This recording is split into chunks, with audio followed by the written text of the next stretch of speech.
Hola a todos, mi nombre es Rosa, y mis 75 años ya han visto más primaveras e inviernos de los que puedo contar. Hoy, vengo a abrirles mi corazón, no para quejarme, sino para compartir cómo la vida, en su infinita sabiduría, a veces nos empuja al precipicio solo para enseñarnos a volar. No hace mucho tiempo, yo vivía en la Ciudad de México, una ciudad de tantos sueños, pero para mí era un laberinto de soledad. Yo era lo que llaman por aquí una arrimada, viviendo de favor en la casa de mi única hija, Clara, y de su esposo, Roberto. En aquella casa bonita y moderna, yo me sentía como un traste viejo, un mueble antiguo y polvoriento que no tenían el valor de tirar, pero que ya no combinaba con la decoración. Era un recordatorio constante de un pasado que ellos querían olvidar mientras soñaban con un departamento de lujo en Polanco. Mi vida se resumía en intentar ser invisible. Me levantaba antes que el sol, me tomaba mi café aguado en silencio en la cocina y me recluía en mi pequeño cuarto, un espacio que parecía encogerse cada día. El silencio en esa casa era pesado, cargado de cosas no dichas. Oía sus planes a través de las paredes, las risas contenidas, las conversaciones sobre fiestas y viajes de los que yo nunca formaría parte. Clara, mi niña, parecía vivir bajo una tensión constante, dividida entre la lealtad hacia mí y la ambición de su marido. Yo veía cómo su amor por mí se desvanecía, reemplazado por una especie de obligación cansada. Cada paso que daba estaba calculado para no incomodar, para no hacer ruido, para no existir demasiado. Yo era una sombra, y mi mayor dificultad era luchar contra la tristeza que se empeñaba en visitarme cada noche, cuando la ciudad se callaba, y yo me acordaba de Antonio, mi difunto esposo, y de la casa que un día fue nuestro hogar. Aquella mañana en particular, el día que lo cambiaría todo, el aire parecía aún más denso. Podía sentir la tormenta gestándose, no en el cielo gris de la ciudad, sino dentro de aquellas paredes. Roberto estaba más agitado de lo normal, caminando de un lado para otro, hablando por teléfono con una urgencia que erizaba los vellos de la nuca. Clara intentaba calmarlo, pero su voz era un susurro perdido en el vendaval de él. Yo permanecí en mi rincón, cerca de la ventana de la sala, observando el movimiento de los coches allá afuera, fingiendo un interés que no sentía. Solo quería que el día pasara, que la noche llegara y pudiera refugiarme de nuevo en mi cuarto, en mi pequeño mundo seguro. Pero la vida tenía otros planes, planes que empezarían con la más profunda humillación y terminarían con mi mayor redescubrimiento. Era apenas un martes por la mañana, pero para mí sería el día del juicio final. Antes de continuar, les pido un pequeño favor. Sé que muchos de ustedes que siguen estas historias aún no se han suscrito a nuestro canal. Más del 70% de las personas que ven los videos no están suscritas. Si esta historia ya ha tocado tu corazón de alguna forma, por favor, suscríbete ahora. Es rápido, no cuesta nada, y nos ayuda a traer más relatos como el mío, llenos de verdad y esperanza. No te pierdas más historias que pueden transformar tu vida y darte la fuerza que tal vez necesites hoy. Suscríbete y activa las notificaciones para que caminemos juntos. Ahora, prepárense, porque lo que voy a contar a continuación es la parte más difícil, el momento en que mi suelo desapareció, pero que, irónicamente, me dio el impulso para encontrar un nuevo camino. El cambio comienza con la decisión de actuar. Continuemos. La chispa que lo incendió todo fue algo banal, casi ridículo. Roberto necesitaba pasar deprisa por el pasillo donde yo estaba, de pie, perdida en mis pensamientos. No pidió permiso, simplemente se detuvo frente a mí, con el rostro contraído por la impaciencia, y bufó, un sonido de puro desprecio. ¿Acaso no podía encontrar otro lugar para estorbar?, dijo, con la voz baja, pero filosa como un trozo de vidrio. Me encogí, pidiendo disculpas, con un hilo de voz, e intenté apretujarme contra la pared para darle paso. Pero no se trataba del paso, nunca lo fue. Se trataba de mi presencia, del hecho de que yo ocupaba un espacio que, en su cabeza, no me pertenecía. Aquel pequeño incidente fue el detonante que necesitaba, la excusa perfecta para liberar toda la aversión que venía guardando dentro de sí, como un veneno que finalmente encontró una salida. Fue entonces cuando explotó, no con gritos, sino con algo mucho peor, con palabras frías, calculadas, dichas en un tono que pretendía aniquilarme. «Sabe, doña Rosa», empezó acercándose, y pude ver la satisfacción cruel en sus ojos. «Estoy harto de tener que mantener una carga que no es mía, harto de que esta casa huela a vejez, harto de tener que esquivar un estorbo a cada paso que doy». Cada palabra era un golpe físico. Sentí mi rostro arder de vergüenza. Un frío se extendió por mi estómago. Carga, estorbo. Las palabras resonaban en mi cabeza, rompiendo lo poco que quedaba de mi dignidad. Yo, que crié a mi hija con tanto amor, que trabajé toda la vida al lado de mi marido, ahora era reducida a eso, un peso muerto en la vida de apariencias que él tanto apreciaba. En mi desesperación, mis ojos buscaron los de Clara. Ella estaba parada cerca de la puerta de la cocina, pálida como la cera. Busqué en ella una señal, un gesto, una palabra de defensa, una hija que dijera: «Basta, Roberto, no le hables así a mi madre», pero nada llegó. Lo que encontré fue su mirada desviada, fija en un punto cualquiera del suelo. Sus manos se apretaban una contra la otra, pero su boca permaneció sellada. El silencio de Clara fue la puñalada final. Fue la confirmación de todo lo que Roberto decía. En ese silencio, entendí que estaba completamente sola. Su abandono dolió más que la crueldad de él. Fue como si la última puerta de afecto del mundo se hubiera cerrado en mi cara. En ese instante, no solo era un estorbo para mi yerno, me convertí en una carga también para mi propia hija. Roberto, al percibir la pasividad de Clara como una victoria, dio el golpe de gracia. «Quiero que se vaya. Hoy», decretó, su voz sin rastro alguno de emoción. La frase quedó flotando en el aire, pesada e irrevocable. Hoy. No había súplica. No había espacio para la negociación. Era una orden de desalojo, fría y brutal. El mundo pareció detenerse. Los sonidos de la calle desaparecieron.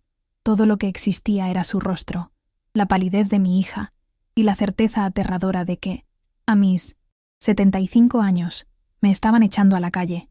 La casa, que ya era una prisión emocional, de repente se convirtió en un lugar extraño, hostil. Ya no pertenecía allí.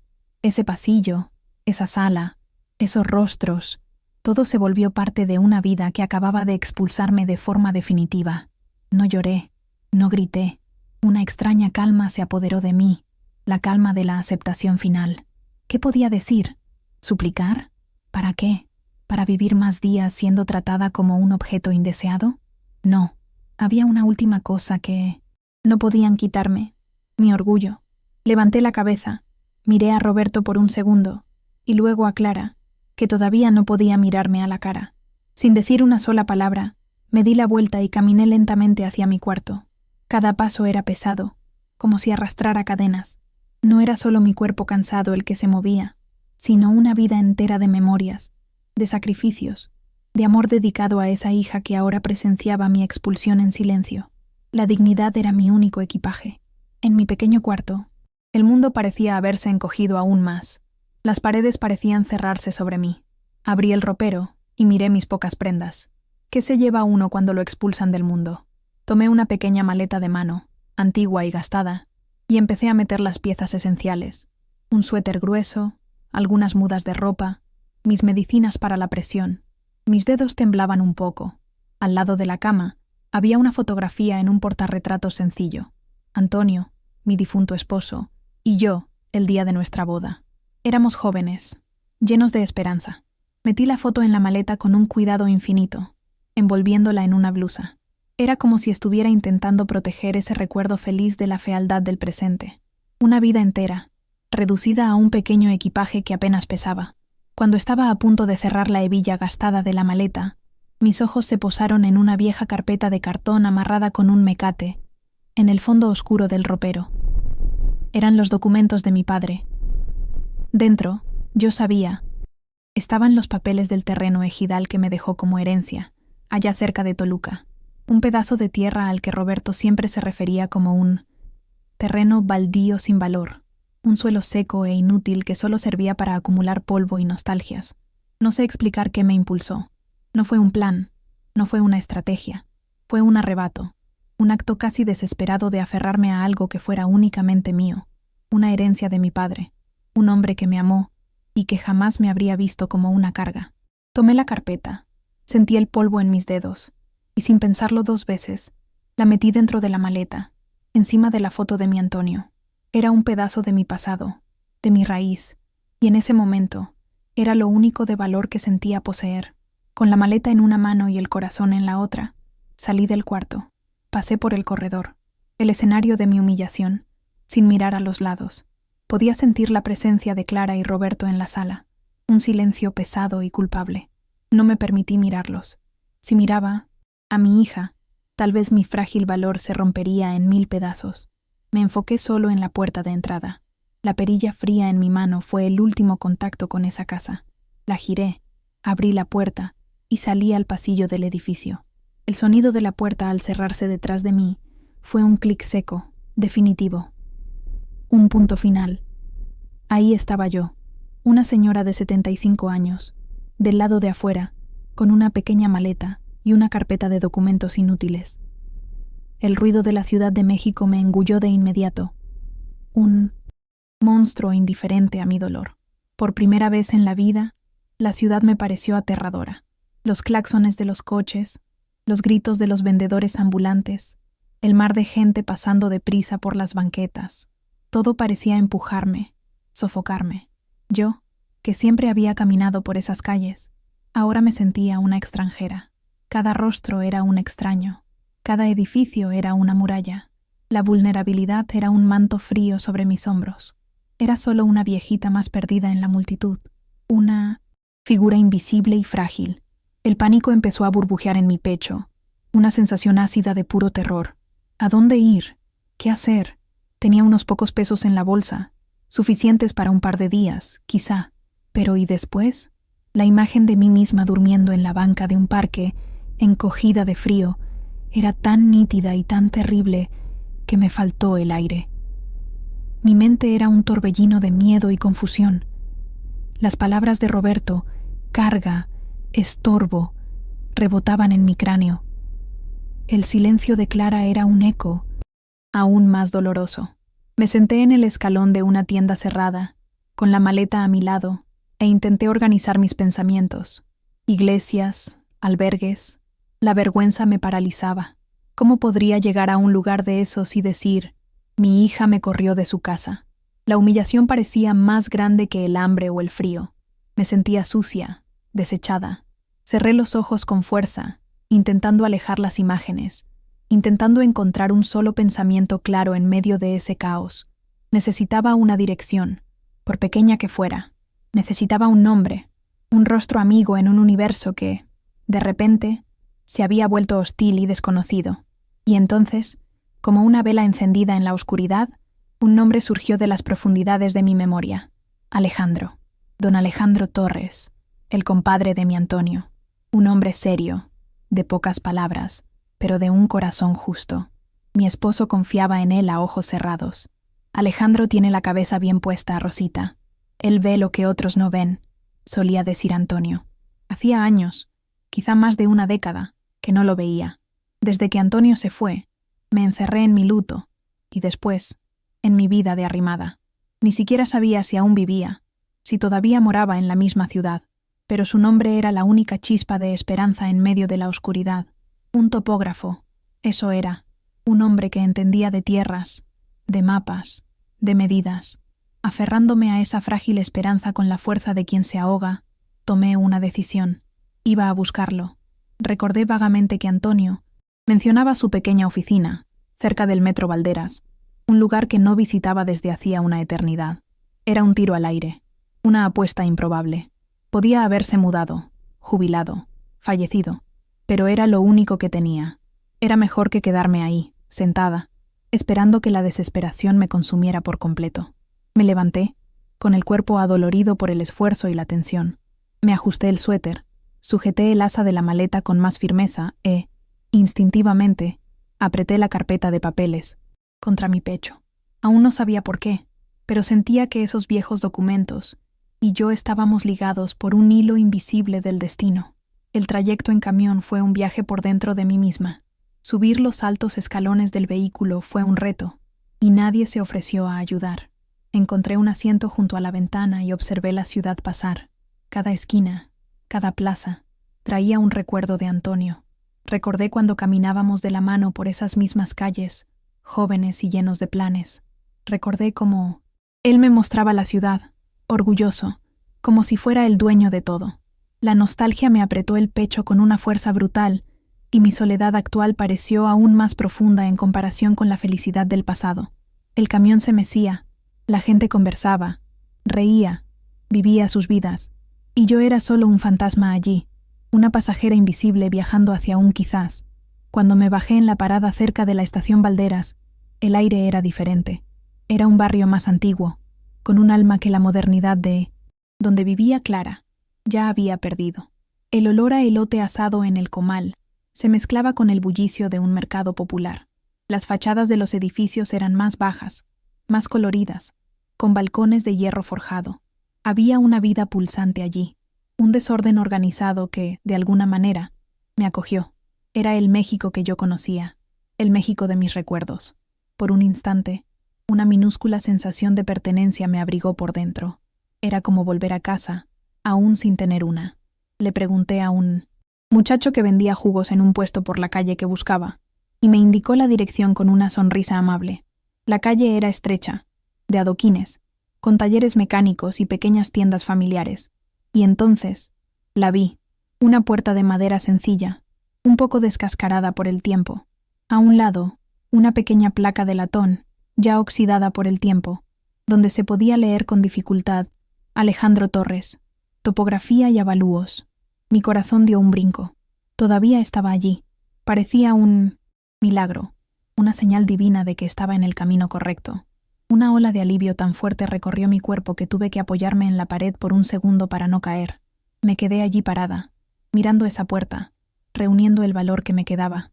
¿Qué le diría? ¿Cómo explicaría mi vergonzosa situación? Respiré hondo, recé un Ave María en silencio y empujé la puerta. Una campanita tintineó suavemente sobre mi cabeza.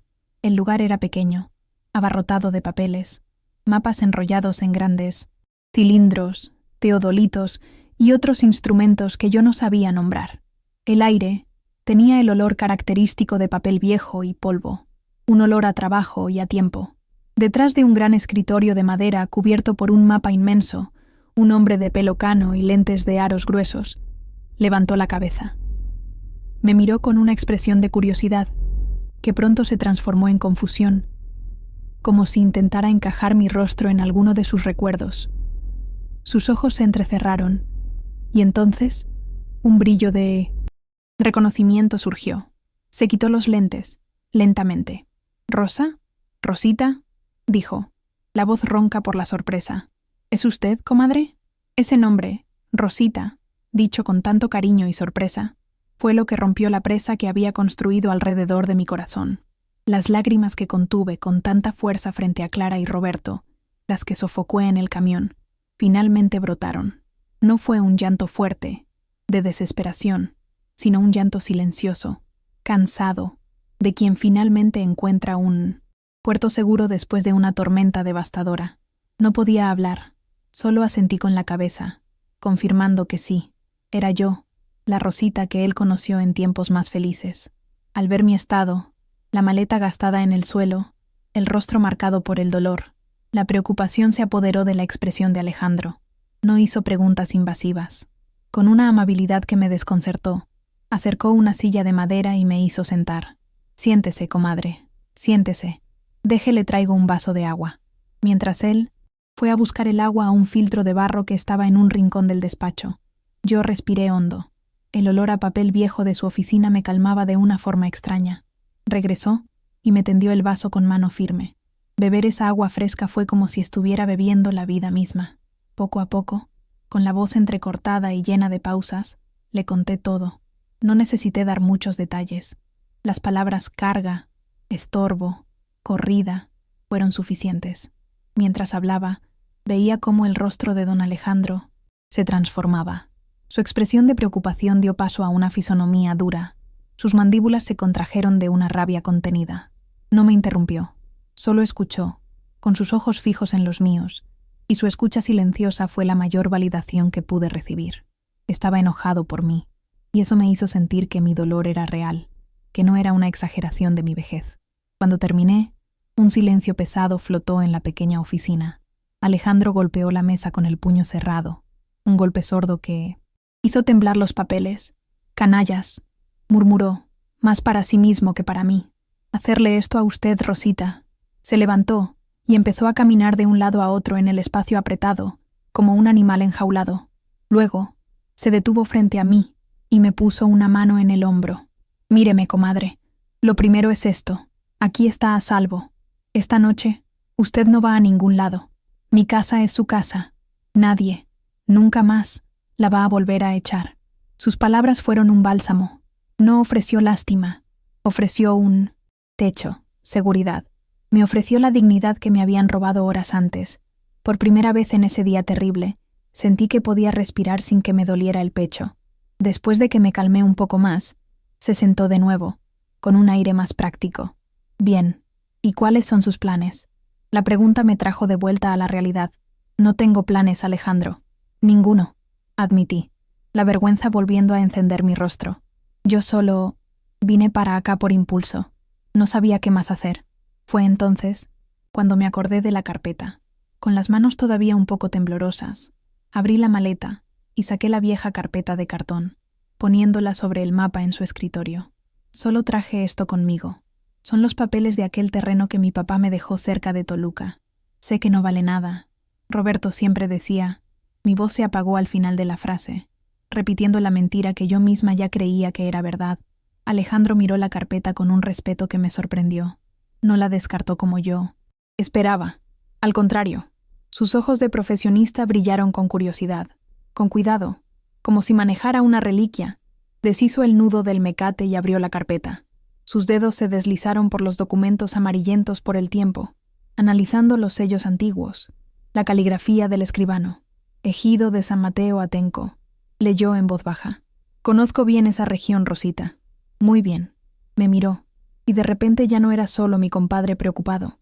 Era el topógrafo, el valuador, el hombre cuyo trabajo era descifrar los secretos de la tierra. ¿Dónde exactamente decía su padre que estaba? ¿Se acuerda de algún punto de referencia?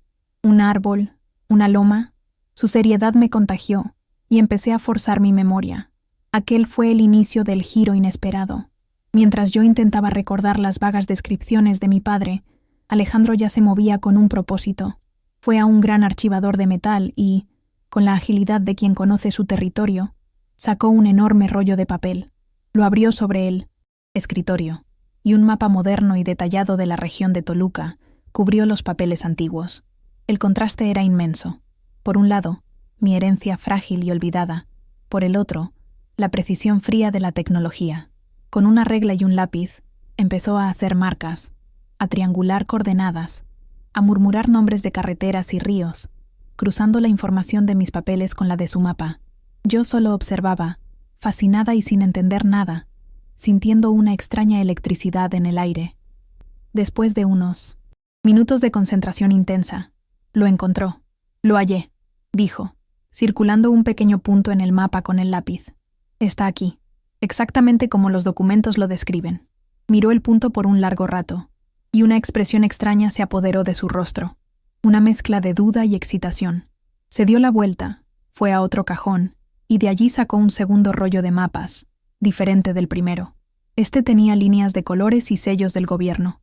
Lo desenrolló cuidadosamente sobre el otro, alineando los bordes con precisión. La oficina quedó en silencio, excepto por el sonido del papel deslizándose sobre la mesa. Mis ojos estaban fijos en sus manos, mi corazón latiendo a un ritmo desacompasado de pura anticipación. Alejandro alisó el segundo mapa. Su dedo índice trazó una línea roja y gruesa que cortaba el papel de un lado a otro. Siguió el trayecto de la línea, y entonces se detuvo. Su dedo se posó exactamente sobre el pequeño círculo que había dibujado momentos antes. El círculo que representaba mi tierra. Levantó la cabeza y me miró, con los ojos muy abiertos, la boca ligeramente entreabierta. Volvió a mirar el mapa, como si no pudiera creer lo que veía. «Rosita», empezó, la voz casi un susurro. «¿Usted sabe qué es esta línea roja?» Negué con la cabeza, sintiendo un escalofrío recorrer mi espina dorsal. Respiró hondo. «Comadre», Este es el trazado oficial del nuevo tren interurbano México-Toluca. Este es el Insurgente. El nombre quedó flotando en el sin aire entre nosotros. El Insurgente, el tren de las noticias, el proyecto monumental del gobierno, la promesa de modernidad que estaba en todos los periódicos. ¿Qué tenía que ver eso con mi pedazo de suelo seco y polvoriento? Mi mente se negaba a hacer la conexión. Mi expresión debía ser de total confusión, pues Alejandro se inclinó hacia adelante, con la voz urgente. «Rosita, ¿qué no entiende? La vía pasa justo por en medio de su terreno. El gobierno necesita expropiar esa área para construir. Los rieles necesitan comprar su tierra, comadre. Y por ley, tienen que pagar el valor comercial. Le van a pagar mucho por ella». Tomó un bloc de notas y un lápiz, y su mano, que yo siempre conocí tan firme, temblaba un poco mientras garabateaba números. Volteó el bloc hacia mí. En el papel había un número con tantos ceros después que, al principio, pareció una broma.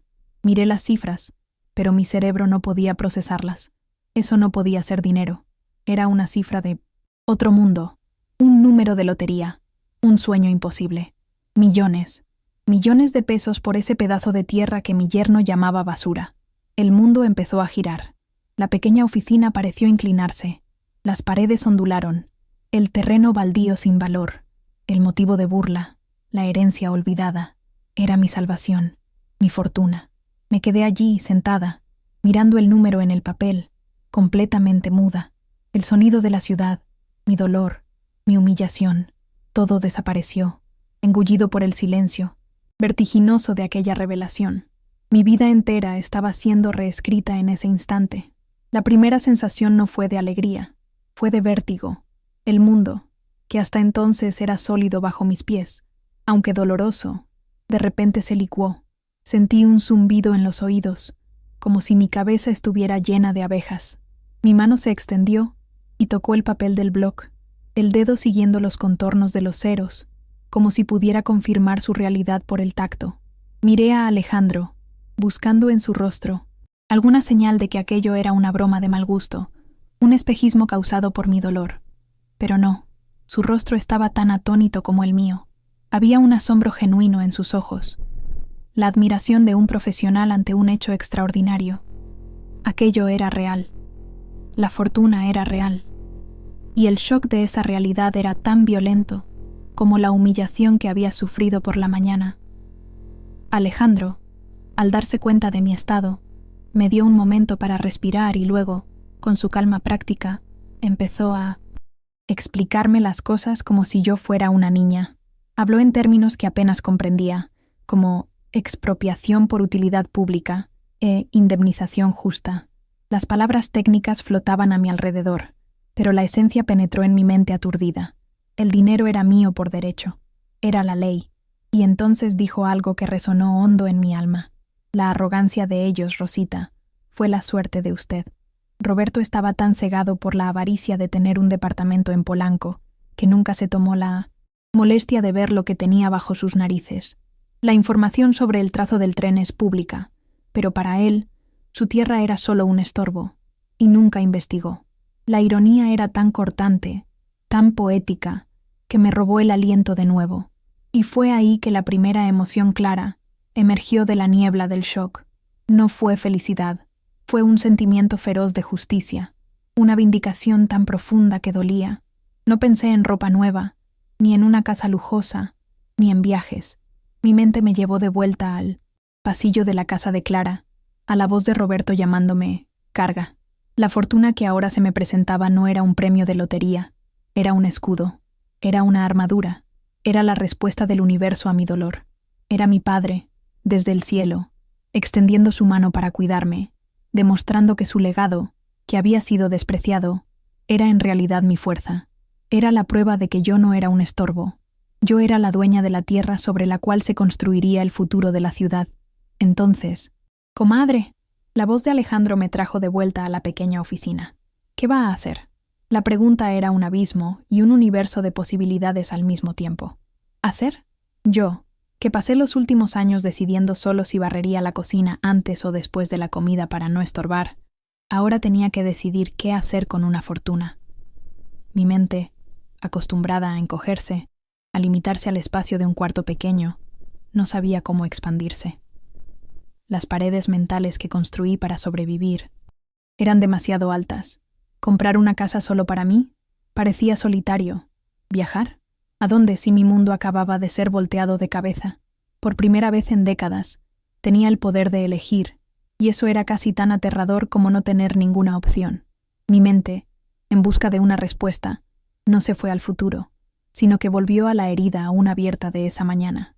Cerré los ojos y no vi dinero. Vi la sensación de ser inútil. Vi mi propio reflejo en la mirada de desprecio de Roberto. Recordé las noches de soledad, la sensación de ser un fantasma dentro de mi propia familia. La idea de qué hacer no nació de un deseo de tener, sino del dolor de haber sido despojada de todo, principalmente de mi dignidad. En ese momento, supe con una claridad absoluta lo que no quería. No quería lujos, no quería venganza. Quería asegurar que la sensación de ser un objeto desechable, un peso para los demás, fuera algo que nunca más sentiría. Y, más importante, que otras personas en mi situación tampoco tuvieran que sentirlo. Y entonces, la visión se formó, clara, límpida, como si siempre hubiera estado allí, esperando el momento adecuado para nacer. Un lugar, no una casa, sino un hogar. Un hogar para los trastes viejos, para las cargas, para todos los abuelos y abuelas que se sentían invisibles. Un refugio donde la dignidad no fuera negociable. Imaginé un lugar con un jardín grande, lleno de flores y árboles, donde se pudiera sentir el sol en la cara. Un lugar con música, con talleres, con conversaciones y risas, donde las comidas se compartieran en una mesa grande y abundante y nadie tuviera que comer solo, mirando las paredes de un cuarto triste.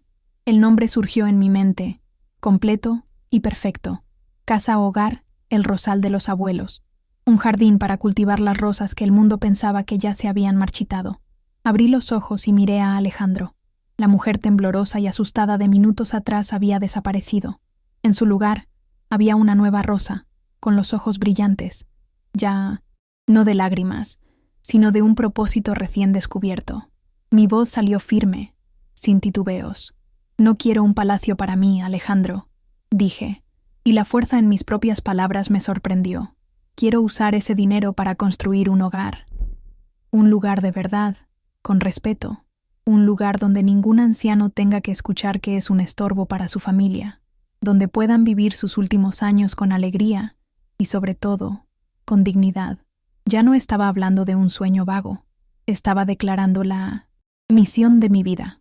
Alejandro se quedó mirándome en silencio por un instante, y vi sus ojos llenarse de lágrimas.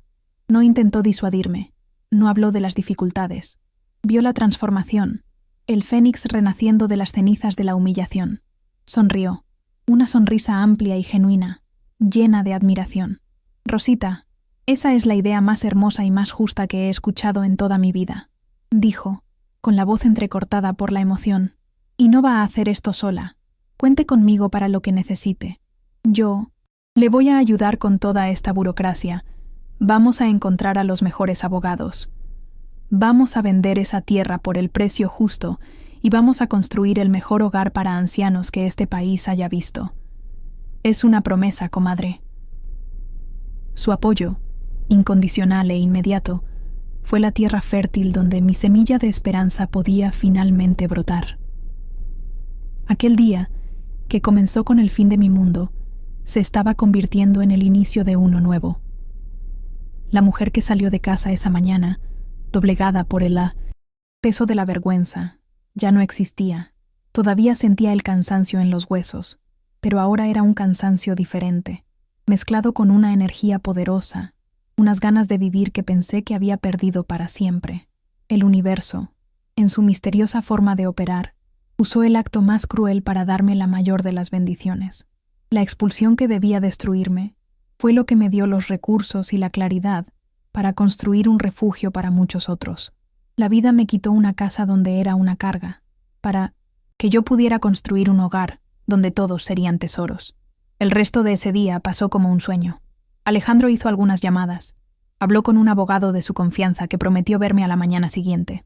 Al anochecer, no me dejó ir a ningún lado. Cerró su despacho y me llevó a su casa. Su esposa, Sofía, me recibió con un abrazo cálido, sin hacer preguntas, solo acogiéndome. Me senté a la mesa del comedor con ellos y comí una comida sencilla y caliente. Fui tratada no como una visita, sino como familia. Esa noche, cuando me acosté en un cuarto de huéspedes limpio y acogedor, no pensé en los millones de pesos. Mi mente estaba ocupada imaginando el jardín de El Rosal, los rostros de los abuelos que iba a acoger, las historias que íbamos a compartir. El día de mi mayor humillación se había transformado, innegablemente, en el primer día de mi liberación. Los meses que siguieron a esa noche transformadora fueron un torbellino de actividad y aprendizaje. Yo, que apenas sabía firmar mi propio nombre en un documento oficial, de repente me vi en salas de juntas con abogados y funcionarios del gobierno. Al principio, me sentía pequeña e ignorante, rodeada de un lenguaje que no entendía, pero Alejandro siempre estaba a mi lado, traduciendo la burocratez al español claro, explicándome cada paso, cada cláusula. Poco a poco, el miedo dio paso a una determinación feroz. Empecé a hacer preguntas, a dar opiniones. Ya no era la viejita asustada, era la dueña de la tierra, la visionaria del proyecto. Con cada papel que firmaba, con cada decisión que tomaba, sentía mi columna enderezarse un poco más. Estaba recuperando no solo el control de mi vida, sino una fuerza que ni siquiera sabía que poseía. Llegó el día en que el dinero de la indemnización fue finalmente depositado en mi cuenta. Ver ese número en el estado de cuenta del banco fue tan irreal como verlo en el bloc de notas de Alejandro. Era una cifra que mi mente de trabajadora sencilla no podía comprender en su totalidad. Con una pequeña parte de ese valor, compré un departamento modesto y cómodo para mí, en una colonia tranquila. Era todo lo que necesitaba, un lugar seguro y solo mío. El resto, la gran mayoría de esa fortuna, fue transferido a una cuenta separada, una cuenta con un único propósito, un único nombre, El Rosal. El dinero nunca se sintió como si fuera mío. No era un premio para que yo lo gastara en lujos. Era una herramienta sagrada, un recurso que se me confió para cumplir la misión, que nació de mi dolor. La búsqueda del lugar perfecto para nuestro hogar fue un viaje en sí mismo. Alejandro y yo recorrimos los alrededores de la Ciudad de México, visitando terrenos y propiedades. Vi sitios modernos, casas grandes, pero nada parecía tener el alma que yo buscaba. No quería construir algo desde cero, frío e impersonal. Quería un lugar con historia, un lugar que ya hubiera visto la vida pasar. Y entonces lo encontramos. Una antigua hacienda, un poco abandonada, con las paredes descascaradas y el jardín invadido por la maleza. Pero la estructura era sólida, con un patio central enorme, arcos de cantera y docenas de cuartos que daban a corredores. Y el jardín era inmenso, con árboles añosos y un potencial infinito. En el momento en que puse un pie allí, lo supe. Era aquí. Podía ver el rosal floreciendo, oír las risas en el patio. Era nuestro lugar. El período de la remodelación fue uno de los más felices de mi vida. Todos los días estaba allí, con mi sombrero para el sol, supervisando cada etapa. No era la dueña que daba órdenes desde lejos, era la abuela de la obra. Platicaba con los albañiles, les llevaba café a los carpinteros, opinaba sobre el color de la pintura. Cada ladrillo colocado, cada pared pintada, era una alegría. Participé en el diseño de los senderos del jardín, asegurándome de que fueran anchos y sin escalones, para que hasta las sillas de ruedas pudieran pasear por él con facilidad. Insistí en una cocina grande y abierta, con un fogón de leña, para que el olor a pan horneado y a comida casera se esparciera por toda la casa. Cada detalle fue pensado con amor, transformando esa estructura abandonada en un verdadero hogar, un acto de creación que sanaba mi propia alma. Finalmente, llegó el gran día. La casa hogar El Rosal de los abuelos abrió sus puertas. Hicimos una pequeña ceremonia, sencilla, solo con los empleados, Alejandro, su esposa y los primeros residentes. La emoción era tan grande que apenas pude hablar. Nuestros primeros residentes eran personas cuyas historias resonaban con la mía. Estaba don Ramiro, un viudo a quien sus hijos querían internar para vender la casa donde vivió toda su vida. Estaba doña Elvira, una señora dulce cuya familia se mudó a un departamento más pequeño y le dijo que ya no había espacio para ella. Al recibir a cada uno de ellos en el portón, no veía extraños. Me veía a mí misma, y a cada uno le decía, con el corazón rebosante, «Bienvenido a su hogar. Este lugar es suyo. Aquí, usted tiene espacio y tiene valor». La vida en el Rosal era todo lo que había soñado, y más. Era lo opuesto absoluto de la casa silenciosa y opresiva de donde fui expulsada. Por las mañanas, el sonido que se oía era el de los pájaros, y las conversaciones animadas en el desayuno. Creamos un club de jardinería, y nuestro Rosal se convirtió en el más hermoso de la región. Las tardes se llenaban con partidas de dominó en el patio, clases de pintura y talleres de artesanías. Por la noche, nos reuníamos en la sala grande para contar historias, escuchar música antigua o simplemente disfrutar de la compañía de los otros.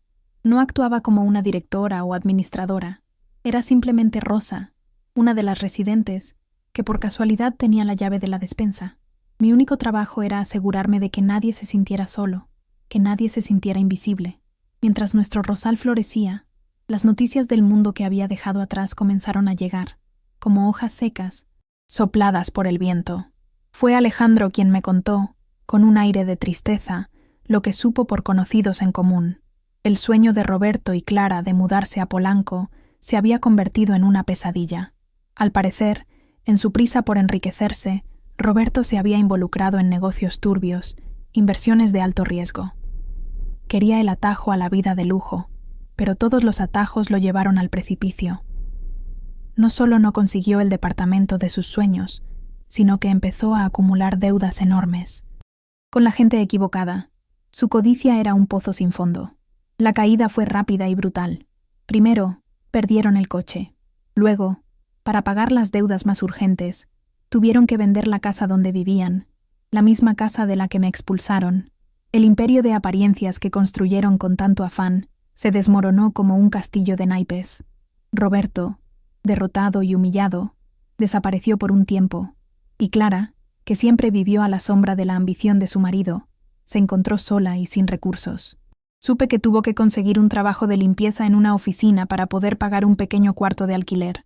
Al oír esto, mi corazón no sintió alegría ni venganza. Sintió un peso, una tristeza profunda. Era solo la cosecha inevitable de lo que habían sembrado. La vida, con su lógica implacable, simplemente estaba ajustando las cuentas. El punto de inflexión para Clara, el momento en que nuestros mundos volverían a cruzarse, llegó en forma de papel periódico. Una mañana, don Ramiro, todo emocionado, vino a mostrarme un reportaje en El Universal. Era un artículo sobre iniciativas filantrópicas notables en los alrededores de la capital. Y allí estaba, ocupando media página, una foto a color de nuestro jardín, con varios de nuestros abuelos sonriendo a la cámara. El titular decía, El Rosal, donde la tercera edad florece con dignidad. El reportaje contaba la historia del hogar, su misión, y me mencionaba como la fundadora, una señora que usó su herencia para crear un refugio. Me quedé imaginando el shock de Clara al leer esas palabras, al ver esa foto. La madre que ella descartó como un estorbo, ahora era la proveedora de un paraíso para decenas de otros. Y entonces, sucedió. Era una tarde soleada, y yo estaba en el jardín con doña Elvira, enseñándole a podar los rosales para que dieran flores más fuertes. El portón de la entrada se abrió, y una de las cuidadoras vino a llamarme, diciendo que tenía una visita. Miré hacia la entrada y la vi. Era Clara, pero no la Clara que guardaba en mi memoria, con su ropa elegante y su aire de superioridad. La mujer parada en el portón era delgada, demacrada, con los hombros curvados por el peso del mundo. Su ropa era sencilla, gastada. Sus ojos, que antes desviaban de los míos, ahora me miraban desde el otro lado del jardín, llenos de un dolor y un arrepentimiento que eran casi palpables. Allí estaba ella, en la entrada del refugio que yo construí con los pedazos de la vida que ella me ayudó a destruir. Dejé mis herramientas de jardinería en una pequeña banca de piedra, me limpié las manos sucias de tierra en mi delantal y empecé a caminar hacia ella. Cada paso en ese jardín florido parecía tomar una eternidad. Atravesaba un paraíso que, De cierta forma, ella me había dado. Si no fuera por su debilidad, por la crueldad de su marido, ese lugar no existiría. Los otros residentes, sintiendo la densidad del momento, silenciaron sus conversaciones y nos observaban desde lejos, con una curiosidad respetuosa. No sentía rabia. La rabia era un fuego que ya se había apagado hacía mucho tiempo, y de sus cenizas, este rosal había crecido. Lo que sentía era una tristeza profunda, el dolor de una madre que ve el sufrimiento de una hija, sin importar lo que haya pasado entre ellas. Cuando finalmente me detuve frente a ella, pude ver de cerca el estrago que la vida le había hecho. Las líneas de preocupación en su frente, la delgadez, la falta de brillo en sus ojos. Parecía una década más vieja. Por un largo momento, ninguna de las dos dijo nada. Solo el sonido de los pájaros y de una fuente cercana rompía el silencio. Entonces, sus labios temblaron y la palabra salió, débil, rota, como un susurro de niña. Mamá. Hacía tanto tiempo que no la oía llamarme así, con esa entonación que no era de obligación, sino de necesidad. Esa única palabra, venida del fondo de su alma devastada, atravesó la última capa de protección que había construido alrededor de mi corazón y me golpeó de lleno. La conduje a una banca de hierro que estaba a la sombra de una jacaranda en flor, uno de mis rincones preferidos para pensar. Tan pronto como nos sentamos, se derrumbó. Las lágrimas que había estado conteniendo brotaron en un torrente de sollozos que sacudían su cuerpo delgado. Y entre las lágrimas, las palabras salieron, atropelladas, dolorosas. Lo confesó todo, su vergüenza por haberse quedado en silencio, su cobardía, su envidia de mi nueva vida, de la que se enteró por el periódico. No culpó a Roberto, asumió su parte. Fui débil, mamá. Fui ciega por la ambición, por las ganas de pertenecer a un mundo que no era el mío. Cambié a mi madre por una promesa vacía, y lo perdí todo. Merecía perderlo todo. Su confesión era un acto de purga, un intento desesperado de limpiar las heridas de su propia conciencia. La escuché en silencio, dejando que sacara todo. Cuando los sollozos disminuyeron y solo quedó un llanto cansado, extendí la mano y tomé la suya. Su piel estaba fría. La rabia que sentí ese día, Clara, fue el abono para este jardín, dije, con voz calmada. Me dio la fuerza para empezar de nuevo, y cuando el jardín comenzó a florecer, la rabia se fue, porque ya no había espacio para ella. Aquí solo hay espacio para la vida. La miré a los ojos, rojos e hinchados. Te perdono, mi hija. Decir esas palabras fue como soltar el último peso que cargaba sin saberlo. El perdón no era para ella, era para mí. Era el acto final de mi propia liberación, la poda de la última mala hierba que aún podría amargar mi alma. Clara me miró, atónita. Creo que esperaba gritos, acusaciones, una puerta cerrada en la cara. El perdón la desarmó por completo. Después de un rato en silencio, procesando lo que le dije, tomó aire e hizo la petición más humilde que podría haber imaginado. Mamá, no quiero tu dinero. No quiero vivir aquí como una reina. Yo solo te pido que me dejes trabajar. Dame un trabajo, el que sea. En la cocina, lavando los baños, cuidando la tierra, lo que sea. Necesito hacer algo bueno con mis manos. Necesito sentir que puedo merecer tu perdón algún día. Su petición era sincera. Lo vi en sus ojos. No quería caridad. Quería una oportunidad de redención a través del trabajo. Acepté. Al día siguiente, Clara empezó. Le di un delantal, un par de guantes y las mismas herramientas que yo usaba. Su tarea sería en el jardín, el corazón de nuestro hogar. Las primeras semanas fueron difíciles para ella. Sus manos, antes acostumbradas a cremas y uñas cuidadas, pronto se llenaron de callos y rasguños. Sus músculos, desacostumbrados al esfuerzo, le dolían. Trabajaba en un silencio casi monástico, de la mañana a la noche. Empezó deshiervando, luego aprendió a preparar la tierra, a abonar, a regar. Los otros residentes la trataron con una distancia cordial al principio, pero pronto, al ver su dedicación silenciosa y su trabajo duro, empezaron a saludarla con una sonrisa, a ofrecerle un vaso de agua fresca. Estaba ganándose su lugar, no por ser mi hija, sino por su propio mérito. Cuidar la tierra fue la terapia de Clara. Al hundir las manos en el suelo, al cuidar de una semilla hasta que se convertía en flor, empezó a cuidar de su propia alma herida. Había una metáfora poderosa en su trabajo: arrancar las malas hierbas de su pasado, abonar el terreno para un nuevo comienzo, cultivar la paciencia de esperar a que la vida floreciera de nuevo. Yo la observaba desde lejos, desde mi corredor, y veía la transformación ocurrir. La tensión en sus hombros se relajó. La paz comenzó a volver a su rostro. Conversaba con las plantas, sonreía cuando un nuevo botón de rosa se abría. En el jardín, no era la hija fracasada, ni la esposa de un hombre quebrado. Era Clara, la jardinera, y por primera vez en mucho tiempo, parecía haber encontrado un propósito real. Los meses se convirtieron en un año, y luego en otro. Clara se volvió el alma del jardín. Sabía el nombre de cada planta, la necesidad de cada cantero. Nuestra relación, antes fracturada, comenzó a reconstruirse sobre un nuevo cimiento.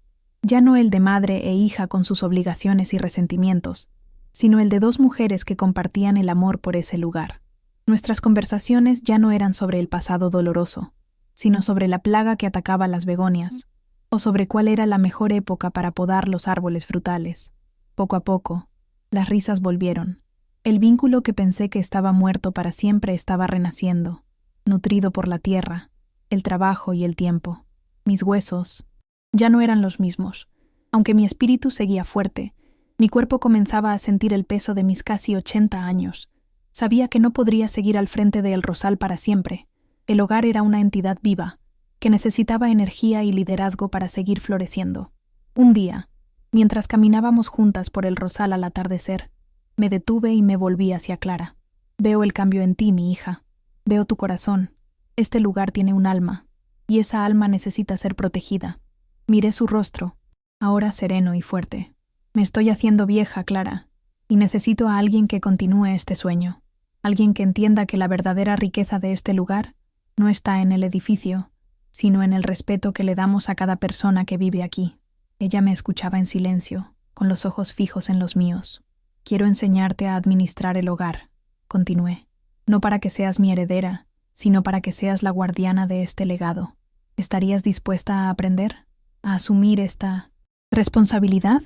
Lágrimas silenciosas comenzaron a rodar por el rostro de Clara, pero no eran lágrimas de tristeza, sino de gratitud. Asintió con la cabeza, incapaz de hablar. La mujer que fue expulsada por ser una carga, ahora estaba siendo invitada a cuidar de decenas de vidas. La hija que fue cegada por la apariencia, ahora recibía la misión de proteger la esencia. En ese momento, el círculo se completó. La herida estaba finalmente cicatrizada, y en su lugar, la más bella de las rosas comenzaba a brotar. El proceso de aprendizaje de Clara fue una segunda transformación. Cambió la pala y el rastrillo por libros de contabilidad y hojas de horarios, pero lo hizo con la misma humildad con la que aprendió a cuidar la tierra. Al principio, se enredaba con los números, se ponía nerviosa al teléfono con los proveedores, pero la misma paciencia que desarrolló esperando que una semilla germinara, ahora la aplicaba para entender el flujo de caja del hogar. Su tiempo en el jardín le dio la mejor escuela de administración posible. Aprendió a observar, a poner atención a los detalles, a entender que un sistema complejo, ya sea un jardín o una comunidad, necesita cuidados constantes en sus raíces para que las flores puedan aparecer. No solo estaba aprendiendo a gestionar un negocio, estaba aprendiendo a velar por un ecosistema de almas. Un día, presencié una escena que me llenó de un orgullo que apenas cabía en mi pecho. El hijo de uno de nuestros residentes vino a visitarlo y estaba presionando a su padre para que firmara unos papeles para vender una propiedad familiar. El señor, muy frágil, estaba visiblemente incómodo. Antes de que yo pudiera intervenir, Clara se acercó a la mesa donde conversaban. Con una calma y una firmeza que nunca le había visto, se dirigió al hijo. «Con su permiso, señor, pero aquí en El Rosal nos aseguramos de que nuestros residentes tengan toda la paz y el tiempo que necesiten para tomar sus decisiones, sin ninguna presión. Quizás sea mejor que regrese otro día». Lo dijo con tanto respeto, pero con una autoridad inquebrantable, que el hombre, avergonzado, se disculpó y se fue. En ese momento, vi que Clara no solo estaba administrando el hogar, lo estaba protegiendo. Fue entonces cuando entendí la naturaleza de la verdadera riqueza. Clara y Roberto persiguieron un espejismo en Polanco. una riqueza hecha de apariencias, de estatus, de cosas que se pueden comprar, pero que no alimentan el alma, y lo perdieron todo. Clara, en cambio, encontró su fortuna aquí, en el Rosal. Su riqueza, ahora, se medía por la sonrisa de gratitud de un residente, por el aroma de las rosas que ella misma plantó, por la paz mental, al final de un día de trabajo con propósito. Descubrió que el verdadero valor no está en lo que acumulas para ti, sino en el bien que esparces a tu alrededor. La vida le enseñó de la manera más dura que una casa llena de lujos puede ser una prisión, mientras que un hogar lleno de amor, aunque sea sencillo, es el mayor de los tesoros. Recordé entonces un viejo dicho que mi abuela solía decir: no hay mal que por bien no venga. El día de mi expulsión fue el día más sombrío y doloroso de mi existencia. Fue un mal terrible, una herida que pensé que nunca cicatrizaría, pero fue precisamente ese mal el que me empujó fuera de mi zona de confort y de sufrimiento silencioso. Fue la humillación la que me forzó a tomar esos viejos papeles. Fue el desamparo lo que me llevó a la puerta de Alejandro. Sin ese acto de crueldad, este hogar nunca habría nacido. La mayor maldición de mi vida se reveló, al final de cuentas, como la semilla de mi mayor bendición, y también de la redención de mi hija. La transición de poder entre nosotras fue ocurriendo de forma natural, como las estaciones del año. No hubo un anuncio formal, una ceremonia de toma de posesión. Simplemente empecé a pasar más tiempo en mi banca del jardín, con un libro en el regazo, o conversando con los otros residentes, mientras Clara pasaba más tiempo en la oficina. Cuando surgía un problema, los empleados y residentes, instintivamente, comenzaron a buscarla a ella, y ella siempre resolvía, con sabiduría y compasión. Yo me convertí en la consejera, la memoria viva del hogar, mientras ella se convirtió en el corazón palpitante que lo mantenía funcionando día tras día. Fue un cambio de guardia pacífico, silencioso, un flujo de vida que seguía su curso natural, como un río que encuentra su nuevo cauce. Y eso me hizo pensar en otro dicho: a cada capillita le llega su fiestecita. Durante tantos años, me sentí exactamente así, una capilla pequeña, olvidada en un camino polvoriento, vieja, sin valor, ignorada por aquellos que buscaban las grandes catedrales del lujo y la modernidad. Era un lugar de silencio y resignación, pero el destino quiso que mi pequeña capilla tuviera su día de fiesta. ¿Y qué fiesta? El Rosal, con sus risas, su música, su jardín vibrante, es mi celebración. Es la prueba de que incluso lo que parece pequeño e insignificante puede albergar una luz inmensa, y que nunca es tarde para que esa luz brille e ilumine el mundo a su alrededor. Hoy, sentada en mi banca, veo a Clara caminar por el jardín al final del día. Tiene la costumbre de hacer una última ronda, de darles las buenas noches a sus rosas antes de recogerse. A veces, viene y se sienta a mi lado. No hablamos mucho. Ella solo apoya su cabeza en mi hombro por un instante, un gesto de cansancio, de cariño y de paz.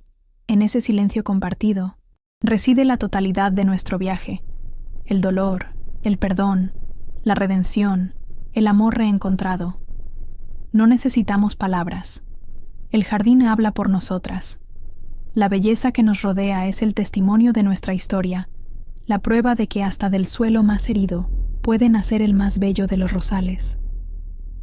Mi vida ahora es de una sencillez que me llena por completo. Soy una de las abuelas de El Rosal. Me despierto con el sol, tomo mi café con mis amigas en la gran mesa del comedor, paso horas cuidando mis flores preferidas o leyendo a la sombra de la jacaranda. Mi alegría ya no viene de grandes acontecimientos, sino de pequeños milagros diarios: el sabor de la sopa de verduras recién hecha, la melodía de una canción antigua tocada en la guitarra por don Ramiro, la manita de un nieto de uno de los residentes que viene a mostrarme un dibujo. Fui expulsada de una casa para encontrar mi verdadero hogar. Fui llamada carga para descubrir que mi misión era ser un pilar. Encontré mi paraíso, y huele a tierra mojada y a rosas.